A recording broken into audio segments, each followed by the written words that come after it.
Live. Okay. I'm your host, Steve the Bookman Eisenstein, and we're back from our holiday break. And today is our fourth show on our new home, Google Hangouts On Air.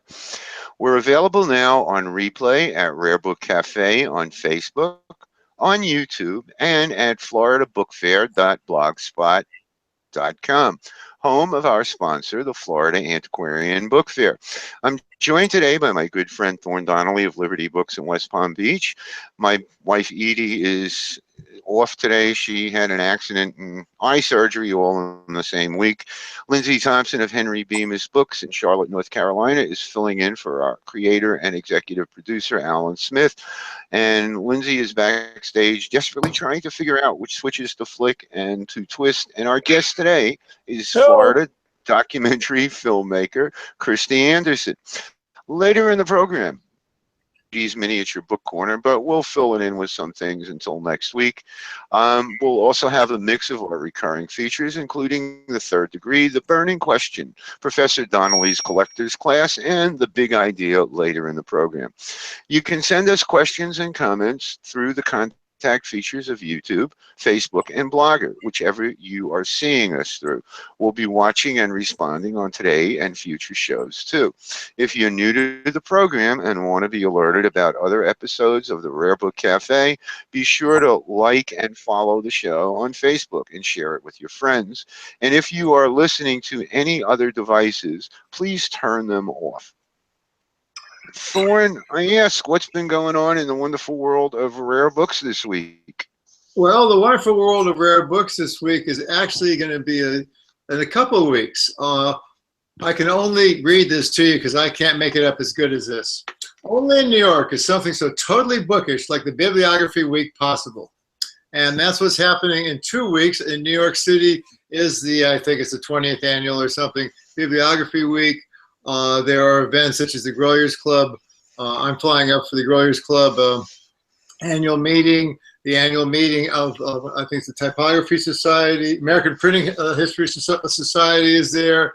At the New York Library, there's the Center Book Arch has an event. There's some lectures at the Growers Club. It just goes on and on and on. Various organizations have the meetings there. This is not to be confused with the New York City Book Show. It's the bibliographical event for people that are mostly academics, but a lot of book dealers, a lot of us authors, a lot of people interested in perhaps some of the technical aspects of the book. And it actually, as the newspaper article said, only in New York could you actually get together a week for 5 days. Some of the events in New York Public Library, some are I believe there's something at Columbia. It goes out throughout the city for about 5 days. It's quite a lot of fun, and you get to see a lot of friends from all over the world. So it's not a book fair with things for sale. It's simply a group of academics having fun and presenting papers, lectures, cocktails, that kind of thing. So I'm going up for on the 24th to the 26th. So I will be back in time to do our show, and I'll be able to give a report on what happened actually at the event. So that's it for me for that. Well, for me, I have just been knee-deep in appraisals and emergency rooms, but the appraisal is just really turning out to be very interesting. It's going to be somewhere between 75 and 100 hours of time, but I'm dealing in a collection of Cuba material that just about every book dealer in Florida probably contributed to this collection. I know I've ran into some of the books that I sold them. Book buying, we haven't been out much in the last couple of days because we've been kind of... But I had mentioned something earlier today. I'm doing a lot of research on book selling, the history of book selling.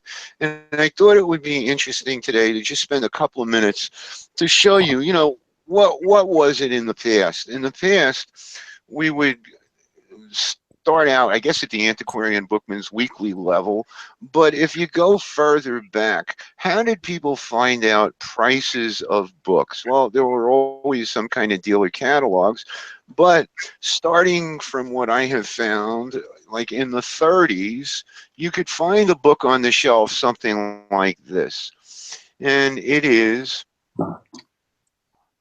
American first editions, their points and their values. And what I love doing sometimes is comparing, you know, some of the points that were discovered then found out to be inaccurate and so on. And then it evolved a little further where you would find things like catalogs, dealer listings in the 30s and 40s, and then we've all, I'm sure, come across what's my book worth on a pamphlet somewhere. But I think where it really started to take note, where you had, let's say, a more sure was with Van Allen Bradley. And this is the first edition of his book, Gold in Your Attic. It was published in various editions throughout the years, where you got up to here in the larger formats. And this was kind of one of your few. There were no computers, there were no schools. You had to go to the library if you couldn't buy them on a yearly basis. This is American Book Prices current. Somewhere in a collection, I have it from 1898, which is the first edition of it. And more modern ones, Ahern's and Berger's book and all that. And what I think is very, very kind of ironic and interesting is now the only thing you need to price a book is an application in your cell phone. And that's where we've gone. So if you ever find any of these old books, they make tremendously interesting reads. You can track to see how the prices have changed and so on and so forth. But if you start looking at comparisons between what was considered very desirable in the 30s and 40s and see how it stood up to the test of time, they make interesting kind of office toys today, because basically, as far as it goes, the information is outdated and somewhat useless in the price end, but the historical comments and things like that and the bibliographic descriptions make interesting reads. And we are now delighted to have with us Florida documentary filmmaker Kristy Andersen. She's an Emmy winner whose film on pollution in Tampa Bay spurred a massive cleanup campaign. Her film on the forgotten Florida author Zora Neal Hurston was a true labor of love for 18 years. And when it appeared in 2008, the PBS American Masters series, it won rave reviews. Kristy, thank you for joining us. What got you started in this phenomenally interesting career you're leading? How did it all start? Well, I have a degree in broadcast journalism, and I'm probably a journalist first and foremost. You know, I like working in nonfiction, but I also like trying to use entertainment techniques to reach mass audience with information that some people probably aren't interested in. So I just started working, and my first documentary on called Bay Bottom Blues came out in 1985, and I can't take credit for all the successes in Tampa Bay, but we have been very successful here cleaning up our bay where everybody else is having problems and their water quality is plummeting. We've been really successful here. So, and then I just kept working. I did a lot of environmental work before I decided that it was too depressing to work on the environment in Florida. And I started working more with cultural and historical topics. So there you go. Is there something in the future? Do you have something planned for the future? You mean like retirement? I thought I was semi-retired, and then all of a sudden, yeah. No, No. I have 3 films I'm working on right now, and one of them is on Jack Kerouac, who died in St. Petersburg, and I found a number of people who knew him here, and I'm sort of trying to change this image of Jack Kerouac being depressed and sad here in Florida, because everybody I talked to says he was, you know, probably partying too hard. But then I'm doing another project on the Everglades and wilderness survivors, people who have been able to live in the wild. You know, you don't have to tame Florida. You know, you can let Florida be wild and wonderful. So this is more of a history of people, but obscure sort of people. And then one project on HIV, perinatal HIV. You are doing research on Kerouac. Have you found anything that might be considered like a hitherto unknown document, letter, something that he produced in his hand, or has anybody shown you anything along those lines that they have? Well, you know, he was such a famous person. I mean, I was very successful in finding things like that with Zora Neal Hurston because there were some archives that had never really been explored. But Kerouac has been explored quite a bit. Every now and then somebody will post some letter. I think there was something at Christie's not too long ago, Christie's auction house, not mine, where they said, you know, here's this new letter. Well, it wasn't really a new letter.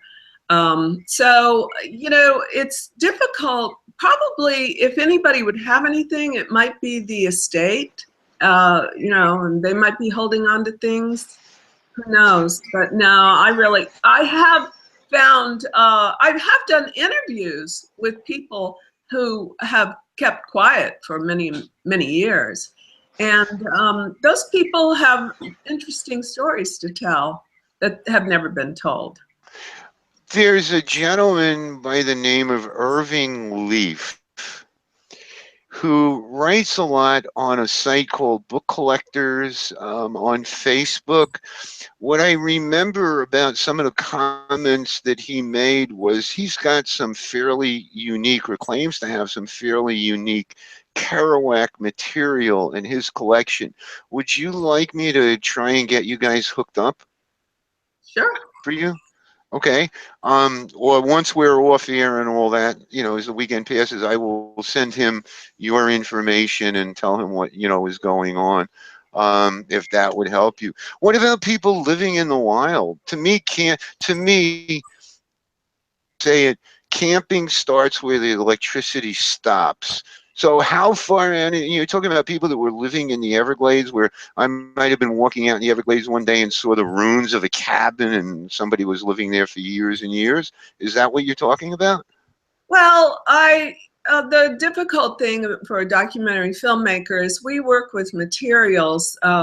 Things like letters are not as significant to us as film footage. So our photos, just because that's what we're going to use to tell the story, or audio recordings.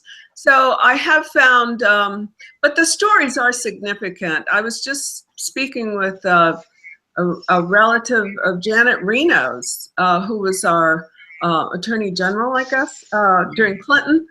And she just passed away, but she and her mother and father, they built their own home down in Miami. So, you know, those are the sort of people I'm looking at. There was this woman, Deaconess Bedell, who helped the Seminoles sell their products, their clothes and dolls and things on the Tamiami Trail.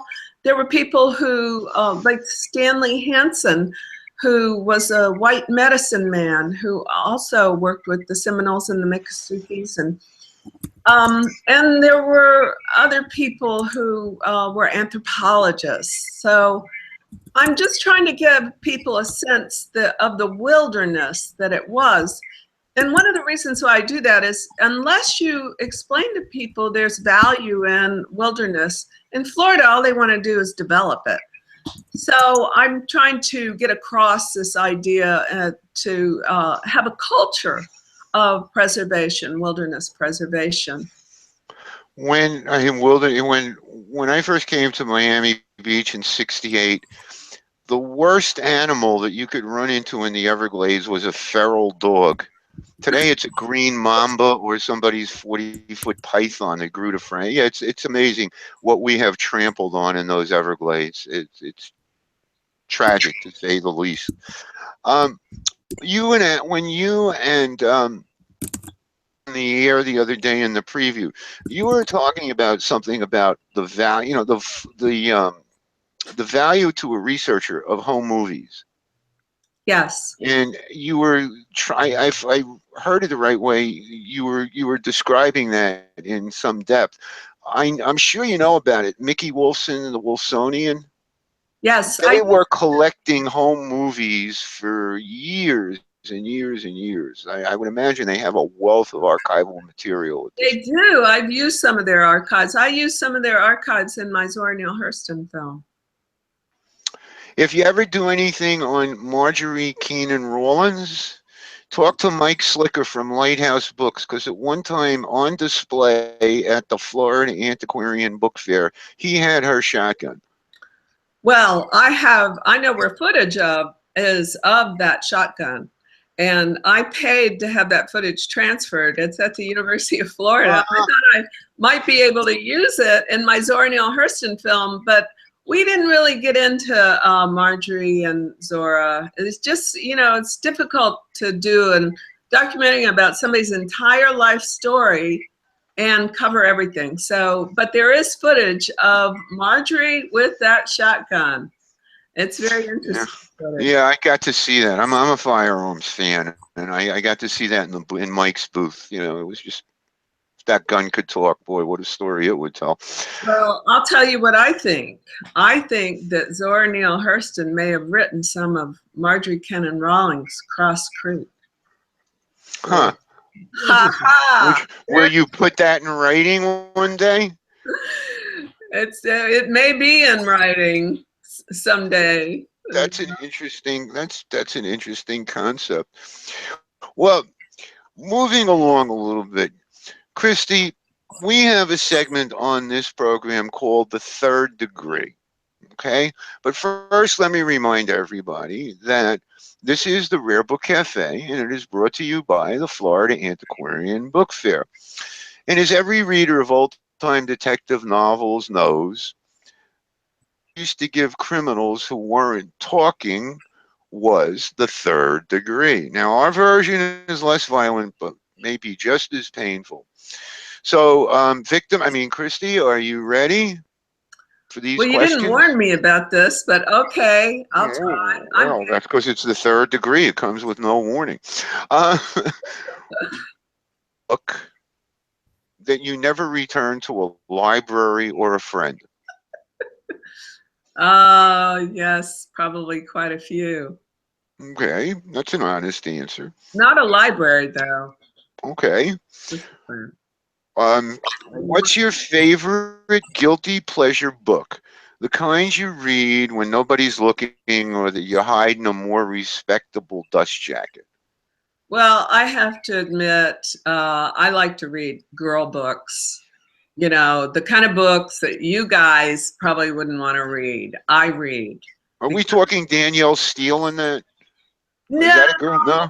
You know, probably just a kind of silly books that you pick up at airports that do really well. My friend Deborah Sharp down in Fort Lauderdale does these mama books, and they're kind of just fun to pass the time. I don't like too many serious things because I have to read a lot of serious stuff for work. It's funny. I noted this years ago that people that had to read nonfiction all their lives, doctors, lawyers, and others, were the biggest collectors of fiction. I can understand. Yeah. What's the most expensive book you ever touched and or saw? Oh, touched. Well, how about if I just tell you about this book that is one of the most expensive books I ever bought? And is that backwards on your screen? Voodoo Gods, okay. Voodoo Gods. By Zora Neal Hurston, which is the same as her book Tell My Horse, but this was published by a British publisher, Dutton, I think. I can't remember. Dent. And in this book called, it's even got some little thing here. Well, anyway, there's a photo of a zombie. And Zora Neal Hurston, this photo was published in Life magazine as well. But it's also in this book. There's all sorts of interesting photos in this book, supposedly shot by Zora Neal Hurston, photographed by Zora Neal Hurston. But anyway, I think I might have paid $65 for it.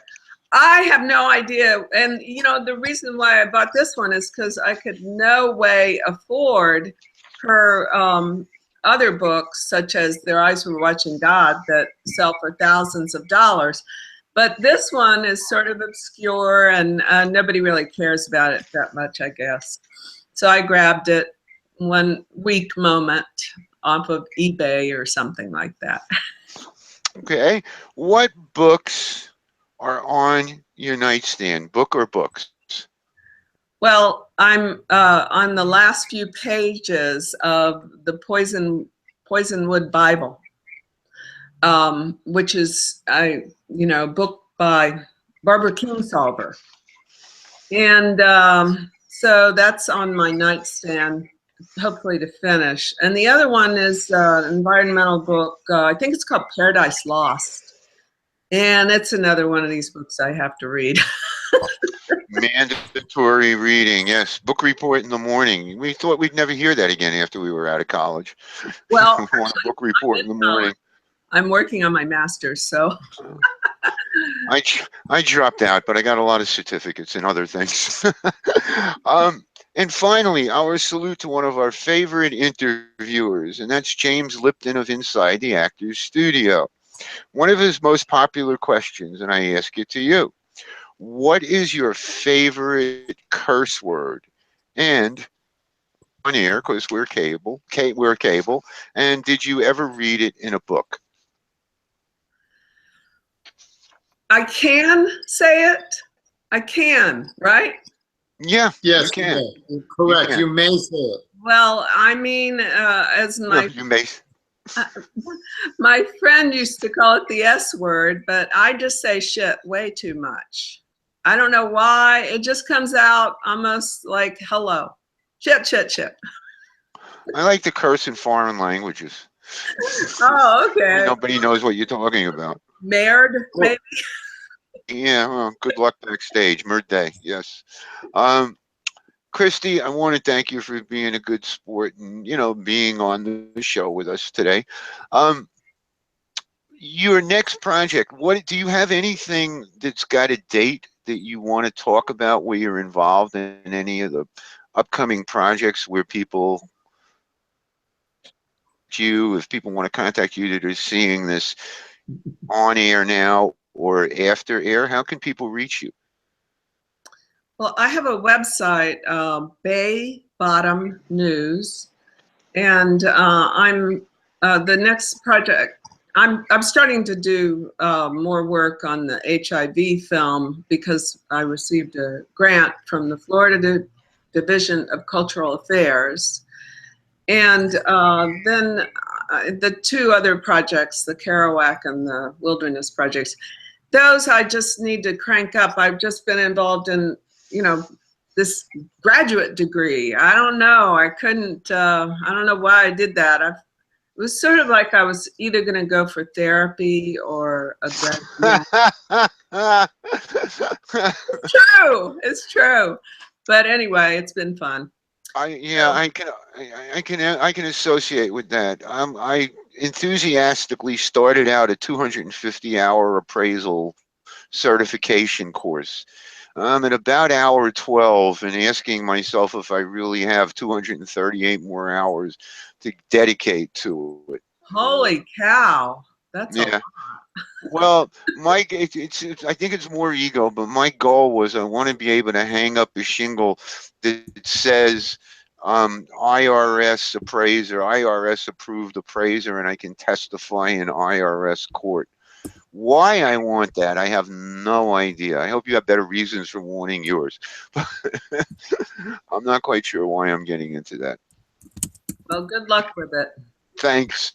Lindsay, we haven't heard from you. I'm still beavering away over here. Okay. This is the first time that I've had to actually run the back room for the show, and I'm sure I'm screwing it up from top to bottom. No, Uh, I would say not. Everything's good. There's nothing to everything's say. good. Yeah, whatever you're doing, keep it up. You're doing a great job. Well, The question will be whether anyone else can see us, but I'm working on that.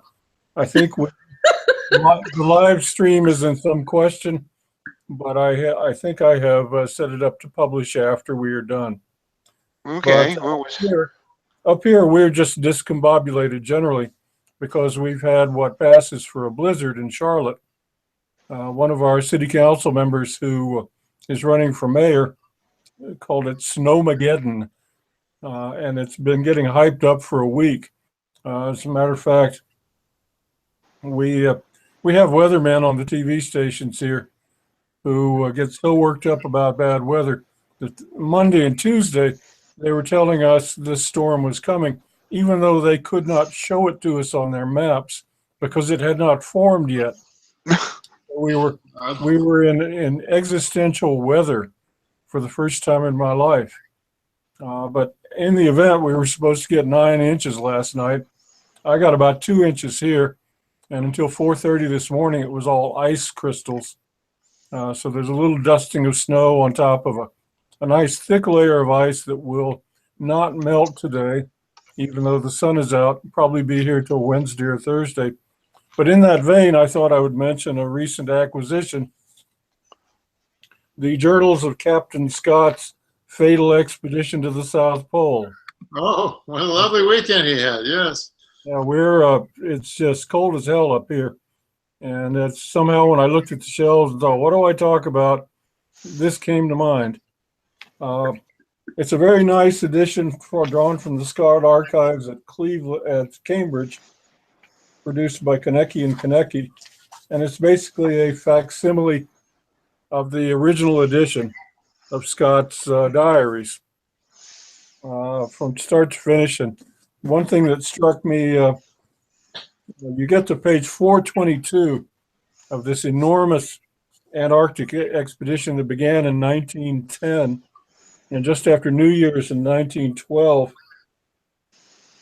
they finally get within sight of the South Pole after every kind of difficulty.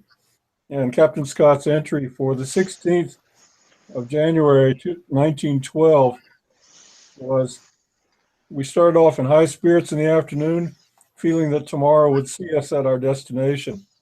About the second hour of the march, Bauer's sharp eyes detected what he thought was a cairn. He was uneasy about it, but argued that it must be a sastrugus. Half an hour later, he detected a black speck ahead. Soon we knew that this could not be a natural snow feature. We marched on, found that it was a black flag tied to a sledge bearer. Nearby, the remains of a camp, sledge tracks and ski tracks going and coming, and the clear trace of dogs' paws. Many dogs. This told us the whole story. The Norwegians have forestalled us and are first at the pole. It is a terrible disappointment, and I am very sorry for my loyal companions. No thoughts come and much discussion we have had. Tomorrow we must march on to the pole and then hasten home with all the speed we can compass. All the daydreams must go. It will be a wearisome return. And then the remaining 60, 70 pages are the diary entries for that disastrous and incomplete journey back to their base. So it's a pretty gripping tale, one that has held the world's imagination for over 100 years. And next to that, I really shouldn't bitch so much about how cold I feel today. Yeah, it's funny. The guest on Books on the Bookshelf was telling me that they're having some kind of snow blizzard or something in Connecticut. I haven't seen snow in decades. Every once in a while on New Year's Eve, I miss it. But if Abbey Lane and Xavier Kugard aren't in Times Square, who cares? You know, I think Guy Lombardo was on Laugh-In one night and said, "When I die, I'm taking the spirit of New Year's with me." And we say he did. It's just not the same. Thorne, it's about that time for Professor Yeah. Donnelly's Collector's Tips. Impart some wisdom with us, my friend. Okay, well, the first thing I want to impart is I used to live in Aspen, Colorado, and I still get their weather reports. And for those of you in sunny South Carolina, it's 6 degrees below zero in Aspen today. Ouch. So if they were in your spheres, they would be complaining about the lack of snow. Well, we're supposed to be down to 12 degrees tonight. Oh, well, that's pretty good. I guess we're going down the low 80s. I don't know. I don't think I need my long pants yet, so I'll worry about that. That's Florida for you. Just one Okay. perfect day after another. Well, Our bedroom window faces north and west, and when the wind comes out, it's a refrigerator in the bedroom. Anyway, go ahead, Professor Donnelly. well, people, I get a lot of people asking me to come in here, and they say, well, how'd you get your start? Or, I like books or whatever. And I started thinking, people ask, is there any formal training you can go to? And, I guess traditionally in the old days, we had somebody like Steve. He would actually have a mentor. Many people actually would work in bookshops, and you still see a lot of guys work in a bookshop for a while. He's still looking at this somewhat dated magazine. But what's happened about 40 years ago, there's two or three I wanted to talk about. One that is kind of an odd situation that is really just for people that are interested in opening a bookstore in general. It is called the Paz Book Services, and they're up in Fernando Beach. They concentrate more on, it's a one-week seminar. I think they do it twice a year. They've been doing it for a long time. That's more about opening a new bookstore. So I think the first couple of days cover things such as accounting. I went the last couple of days because I have a combination, new antiquarian and new bookstore. I wanted to hear about how you deal with ordering from the mega warehouses and stuff. So it's a little off topic from us, but they're good people, and a lot of people have had some good success there. But primarily the ones I wanted to talk about were a couple that are near and dear to my heart and most people's heart. The first is CABS, Colorado Antiquarian Book Seminar. This is going to be their 40th anniversary year. They're actually having I guess it's an anniversary dinner or something in a couple months at the Royal Club in New York. But what it is, it's in Colorado Springs. It's a week. I haven't looked at the tuition in a number of years, but when I went, it was around $1,500, and I stayed in the dormitory at the university. I forget exactly how much that cost. More importantly, they have a lot of scholarships, so the finances aren't really that big a deal.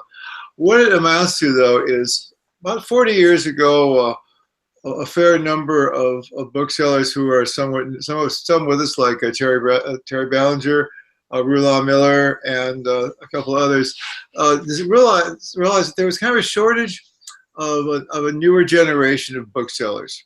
And so they started a formal school for it. It comes, I just wanted to say that the website for it, which is a much better description myself, is bookseminars.com. Although if you Google Colorado Antiquarian Book Seminars, you'll come up with that. It'll just switch you over. The courses are pretty interesting in that I went in 2012. And you get, this is simply, it's a well-bound book and all that. But there's a keynote speaker. There's usually one or two speakers that come as keynote speakers that are actually working book dealers. I'm trying to look up here to find theirs, but they talk about cataloging, buying, selling, and consignment, codes of ethics, glossary. Every day is really an 8-hour a day dealing with things from invoicing and storage, how to negotiate. They talk about rent. What I think is more interesting, because when I went there, most of the faculty are well-known, and it changes every year. There's 2 or 3 people that stay there all the time, are pretty well-known booksellers. And the book, I'm sure Steve or Lindsay could comment also on this, but you don't really walk up to a bookseller and ask him for his trade secrets. I'm sure that's pretty much true in almost any business. At CABS, these guys will literally, over a beer, talk to you about negotiating. And as time has gone, I bought and sold books to several of the faculty members there, so it's not a big deal. But they are vitally interested in perpetuating the antiquarian book trade. And so they go out of their way to do it. Like I said, it's been 40 years. It's a week course. But the caliber of the faculty, the caliber of the students, I think I can honestly say that a good quarter to a half of probably maybe more than that, of the people I know either went to this. Many people with 5 or 6 or 7 years of book selling experience go back for a refresher, just the things you've missed. I mean, you'll have, well, a good example, Terry Ballinger, who we'll talk about their schools later. Terry Ballinger founded the Rare Book School in New York, and that's now at the University of Virginia, where I go. And he teaches there for about an afternoon, 3-4 hours on illustration, which he's a world-renowned man on. He also does a similar course, a little expanded, for 5 days at the Rare Book School in Virginia. Point being, there's stuff constantly, small chunks of a foundation you just can't get out of a book. You can't get all these questions answered by your friendly local book dealer. But what I'm trying to do is say that one, that I was trying to recommend that. The next most popular one is what's called the Rare Book School, and that's at the University of Virginia. I've been going there for a number of years, and what it does is it's more of an academic situation. It was originally at Columbia University in New York, and I believe it's their School of Journalism, or I'm sorry, Library Science. When that folded, the University of Virginia actually bought the school, moved it down to UVA as kind of an academic exercise. I did not realize that one school could buy part of another school, but I guess what they really bought was the supplies, the rooms, and Terry Ballinger. But like for this year, they're going to have courses at, let me see here, a little blinker. They're going to have courses at University of Virginia, which is fairly obvious, Indiana University, Yale University, and University of Pennsylvania. Last year, they had courses at the Library of Congress. They've had them at Morgan. They've had the Grolier Club. Point being, they're not just in Charlottesville at the University of Virginia, but they have a course list, probably 100 courses, which is offered over a kind of rotating period of 2 or 3 years. In some very esoteric things, 17th century Italian literature, onto general courses in the art of the book kind of thing, illustration. I've had typography there. This year I'm going to take another. I've had a lot of research courses there. Just a general quickie courses they're offering this year: history of printed book illustration in the West, rare book cataloging, history of the book in China, the Bible and histories of reading, digital approaches to bibliography and book history. As you see from some of these titles, advanced seminar in critical bibliography. These are not really bedroom reading courses. Most of the people I've gone to school with are librarians, PhD candidates, antiquarian dealers, faculty members at universities. So you have they're small courses. I think they're limited to 12 people, and they last for 5 days. Many people I know, I think the record holder is an antiquarian dealer, who I think a lot of us jokingly call this bookseller summer camp. So I think he's gotten something like 15 or 20 courses. A lot of people like myself have 4 or 5 or 6 courses in a specialty that they like, and then once in a while I just take one for fun, because it's a nice way for me to get away from business. But again, that one, there are a couple of their schools. Is the California Antiquarian Books, the California Rare Book School, and there's one in London.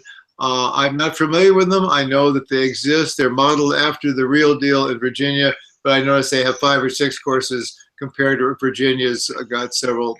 I believe it's at least 100 courses that they can go through, and I think roughly to probably offer about 20 courses a summer. The other 2 I want to talk about are kind of on a different track, but they're kind of fun. There's a school in Boston called the North Bennett Street School. It's a very sophisticated, as anything in Boston is, trade school, craft school.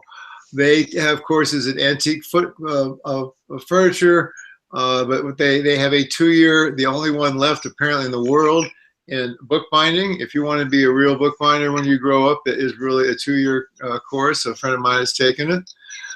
She's luckily her husband is a very successful attorney, and so she can take a couple of years off to play with leather and glue. But I personally, as a working book dealer, I'm taking they have, I guess I'm going, I forget, it's March or February. I know it's going to be cold in Boston. They have a 3-day seminar on book repair, which I'm going to take. It's not really bookbinding as an art, or bookbinding as a craft. But it's a stage beyond getting the Gorilla Glue and slapping the spine back on kind of thing. And if you're inclined to go to someplace nice for the summer, notice I mentioned I'm going to Boston in March, which is not nice by any stretch of the imagination. There's the American Academy of Bookbinding, and it's in Telluride, Colorado. I believe they also run one course somewhere in Florida someplace. One of the faculty lives here, and she just has a course at her home or something. I haven't looked at it in a while. I used to live in Aspen. Telluride's kind of a ski resort down the road, if you will. It's beautiful there in the summer. This school has been around for a long time. I think the courses most of these courses seem to be a week long. Telluride's a beautiful place in summer. There's fishing, horseback riding. It's not a ski resort in the summer. It's absolutely beautiful.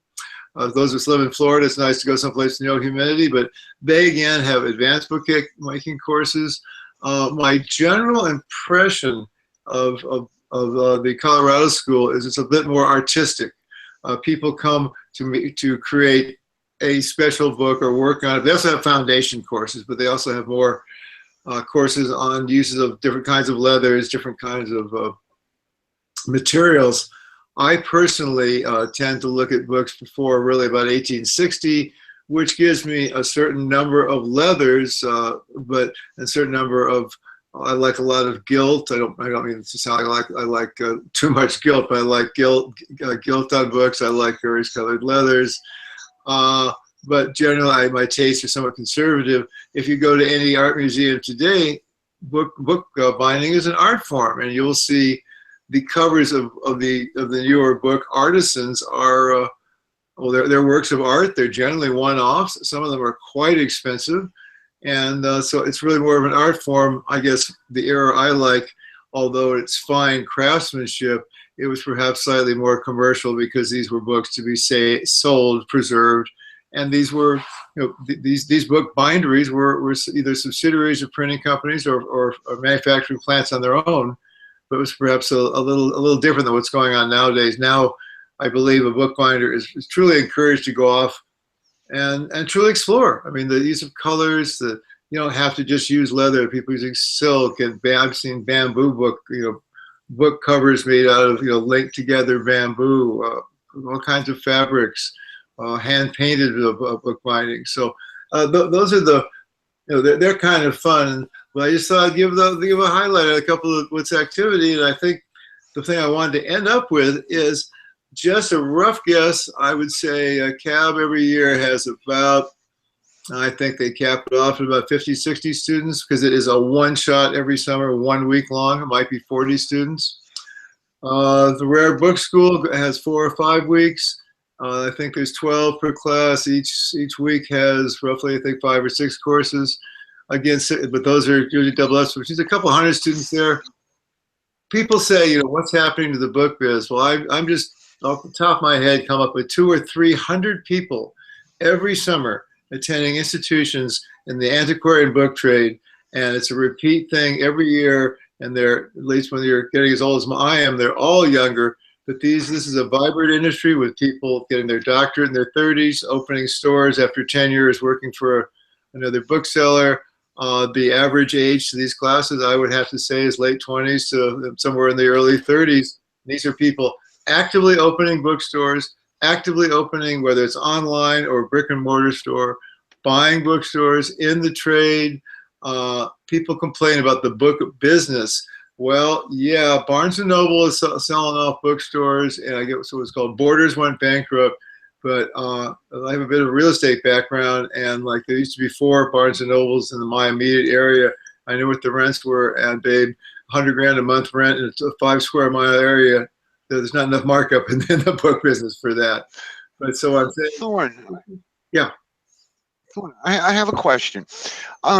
you were talking about very specific courses, like we've joked about the Inquisition course, Yeah, meaning the course in bibliography and all that. sure.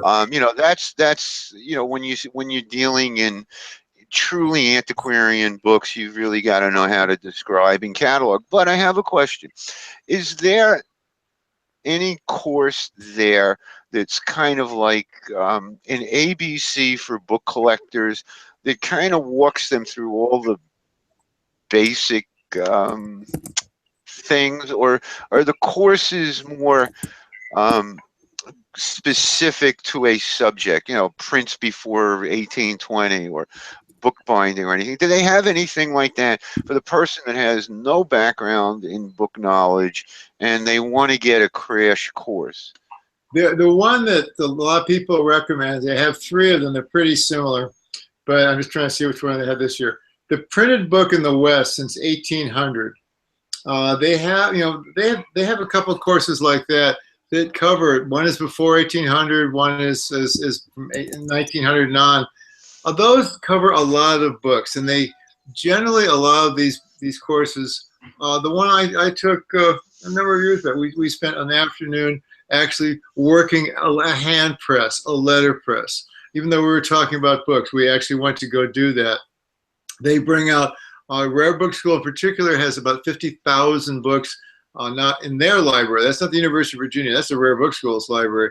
And so most of the courses there bring out hundreds of books to actually look at. The old thing, you're supposed to look at thousands of books before you open a bookstore. But I would say, in answer truly to your question there, Steve, the considering fact that the Rare Book School is a major American university, they're fulfilling their demand, and their demand is these more specialized courses. The overview course, these books that they have the history of the book on, are about as close as they come to it, and they are good. But the whole beauty of the thing is you can get pretty deep into something else if you're either an academic or a commercial bookseller. I would say in my 4 or 5 years going there, one out of every two of my classes, or three of my classes, one out of every two has at least one book collector in there, sometimes more than that. So there are about they say about 10% of the student body at Rare Book School are book collectors coming to get a more specialized education in some particular field they're interested in, they go through. But a lot of it, like I said, is academic. Some of it, for me, I've taken a lot of courses in provenance. I see they're offering that again this year. Tracing owners of collections. I do a lot of research. I've done a lot of courses. You look behind me, these books aren't for sale. They're 1/4 of my reference collection. I'd like it to be 5 times that size. I've taken 2 or 3 reference courses that have truly made me a lot of money, because at least when I first started out, everybody says, "Well, my God, let's go, look at Abe." And I just had a guy today telling me, "Yeah, well, it's for $1,400 on eBay." And I said, "Yeah, and cash money, $150. Take it or leave it." That's kind of where it's at. Yeah, what is that? You want cash? You want to watch it on eBay? Ask the guy on eBay to send you the check. Yeah, right. So, that was that. You mentioned something that I found very interesting in terms of who the audience is in this book school, in the book schools. It's a combination of people that have knowledge and want to advance their knowledge. But I was wondering if there was a course for the very beginner, where you go in and you teach them the parts of a book and you take them through, The best really would be CABS, Colorado Antiquarian Book Seminar.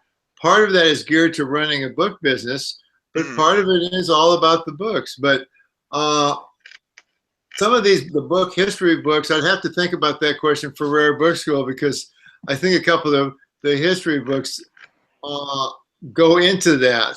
They go into, they broadly go over bindings. They broadly go over the difference in paper. Actually, I think the one I mentioned, they break that into 3 parts, but they're just what errors. They do talk about, they generally have a day on paper making, a day on typography, a day on press, a day on binding. So the ones where they say, the ones at the Rare Book School, the history of the book with a certain date, They're really kind of dividing it between the industrial era, the commercialization, the machine press era, and the hand press era. And then they also have a course which deals in manuscripts, which are not even printed books. So, but they again go over that's pretty much the overview courses. I was kind of thinking when a doctor, lawyer, or a dentist comes in and they want to start, or somebody professional comes in and wants to start a rare book business, they need some more basic information that, I don't know, That's why I would recommend cabs. There's the faculty, like one of the faculty is Terry Ballinger on cabs, which I might mention. The faculty makes almost no money out there. It's really truly a labor of love. Oh, yeah, here we are. yeah, but no, the cabs thing, you have a lot of people that are interested. I've seen when I was there was I believe a husband and wife team, one young lady, a couple of people. I would say 25 or maybe more than that of the people when I was there did not own a bookstore, had a dream, and wanted to see what it was all about. And I'm not talking the accounting. I'm again talking, where do you look up what's an illustration? What's a hardcover? What's what's? That's 1 week. And that's in Colorado Springs, and that's not a bad place to be in the summer either. That would be the best overview. The Rare Book School, again, like Terry teaches there. Tom Conklin owns we all know Tom. He teaches at both. They go, the lecturers go back and forth to both because it's a fine line. But if you want the 1 week, let's go overview the antiquarian book biz, I would recommend cabs in Colorado. What happened to me is I ended up there, and Terry Ballinger was, like I said, gave a 3-hour quickie version of his life work, which amounted to actually. And he said, well, why don't you go to the Rare Book School? And I did one of my usual what?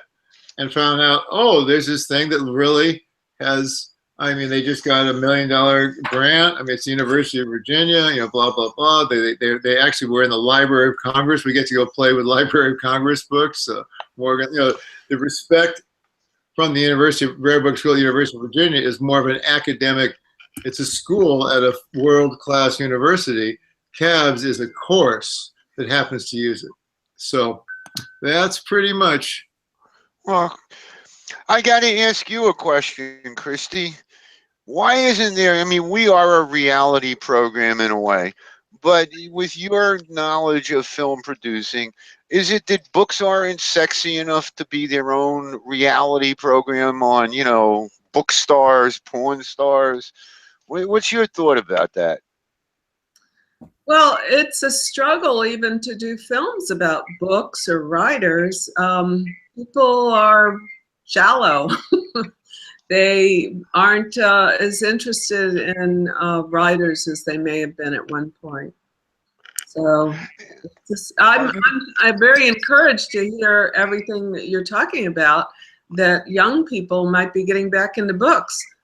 They are. Imagine, since even younger people aren't even doing cursive writing. So that is scary. Not a very good guess today. I'm very encouraged by what I see from last year to this year. At the Florida Antiquarian Book Fair last year, we had quite a few people that came in and said they were their first time at the book fair, and they were younger demographics. I had somebody on the other show today on Books on the Bookshelf that she's 26 years old, has a librarian's degree, and is 6 months old to book selling. I was curious from a film person's eye why there is no, why somebody hasn't, with all the book dealers, and we're all kind of unique, what does a book dealer use for birth control? Their personalities. So we're kind of unique, we got some weirdness in our field, but somehow no bookstore has made it to a reality television program yet. I don't know. I think it'd be really fascinating. I like that idea. Maybe this is what you need to pitch, and we'll go out and pitch it somewhere. I've been trying. That's how I got my radio. That's how I got my radio program. Naked bookstore. We got this. Go ahead, Thorne. We're gonna do a naked bookstore. We got this. Been there, done that. Right? Yeah, the topless books there. erotica and curiosa is a specialty. Yeah. Now, The if you ever get paradigm changed. The paradigm has changed. It might just be your time. well, let me know if you hear something. I I wonder if definitely volunteer. I wonder if a big part of it is that television is such a visual medium, and books basically come in one format with lots of variations. If you take a show even like Antiques Roadshow, it's a rare day indeed when they have a book on there. Maybe Well, once every second, maybe once every second or third show. Whereas other things, jewelry and lamps and furniture, that probably has a lot more visual interest to the average person happy than a square Happy thing. Days. I'm sorry. Happy Days had a spin-off. It was Fonzie. Pawn Stars, if there was ever a show that was going to have it, it would have been Pawn Stars with Bauman Books. I mean, they're one of the biggest book dealers in the country. They were the on-air consultant for that. And I guess, the Fonz never came. The most constructive critique I ever heard of that in trying for many years to do this was that books aren't sexy enough. Kind of what you were saying, Lindsay. They're books, but there wasn't enough to it. But if people knew the stories of what we do to go get these books and then try and sell them, that has appeal. But It's funny, Steve. You mentioned that. I know we're kind of running out of time here. yeah, we A are. lot of Yeah. my personal reading is books about books, and sometimes it's technical stuff. Mhm. But there are 2 or 3 books out there. Rosenbach comes to mind. Ransom comes to mind. Randall, whatever his name is, that were really characters. I mean, Rosenbach was a playboy of the Western world. Randall was one step behind him from at the University of Indiana. There's been thefts and murders and larceny and all kinds of strange things there. So I think it's not just looking at a silly old book like this. There's the stories behind it, and the millions of dollars involved. So I don't know, maybe there's a shot for it. So Steve, back to you, and we're All right. Well, let me say that, Kristy, thank you for being on the show. Let us know what's going on. We'll keep the world informed as we can about what you're doing. And I want to say that's about all the time we have for today. We'll be back next week with Cynthia Gibson, who has the website bookfairs.com. If you want to know how to find book fairs, track down book fairs and such, go to booksellers.com, because that's where all the information about the upcoming book fairs are. Gigi Best will drop in for a visit. She's from Tampa Bay. And during the week, join us on Rare Book Cafe's Facebook page, where we invite you to post, comment, question, and share us with your friends and relations, and by all means, like us. You can also email us questions and comments and send us photos of your books, and if you want to know what they're worth, we'd be happy to answer that question for you at rarebookcafe@gmail.com. And don't forget to join me next Saturday for Books on the Bookshelf on WDBFradio.com, where my guest will be Glenn Firestone, who has written another book about Beanie Backus the painter and the Florida Highwaymen. And don't forget, is brought to you by the Florida Antiquarian Book Fair, celebrating 36 years of book selling in Florida. April 21st through the 23rd is the dates of our Antiquarian Book Fair at the Coliseum in St. Petersburg. Be sure to join us. It's 120 dealers from all over the world and all over the country. And happy book sales and tales to everybody. Till we meet again, we'll see you then.